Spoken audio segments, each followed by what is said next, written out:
Hey, Robin O'Haron here. I've been thinking a lot about actions we could take because action is the antidote to fear. We live in scary times and we're at a crucial point because there's thousands of small town and city elections going to be happening next week, November 4th, 2025, across the nation. And they're going to set the stage for if we're going to have a democracy when bigger elections come to vote further down the line. I've been talking to a lot of people who say they don't see any point in voting. They're never going to vote again. They're not going to register to vote.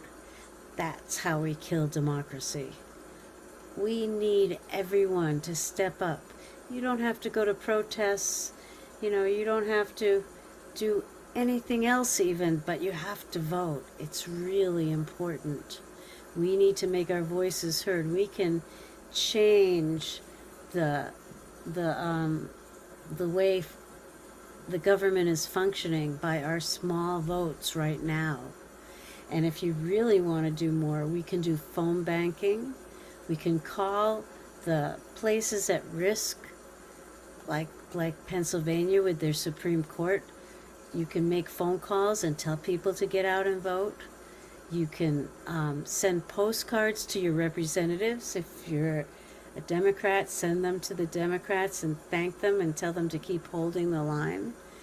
If you're a Republican or an independent or a Democrat, you can send postcards and phone calls to the MAGA people that are on vacation and say, get a backbone, get back to work, protect your people, stop starving the nation.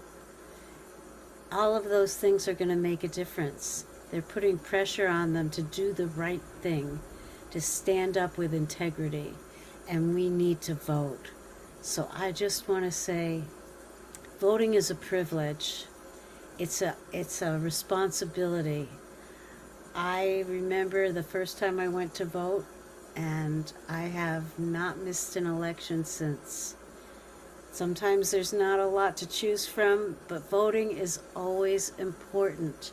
We can't fix it until we stop the corruption, and we can't stop the corruption if nobody's going to vote. So I just want to encourage you guys, tell people to vote, do some phone banking, write a postcard, and get out there on November 4th and in your town, vote. It'll make a difference. See you in the streets.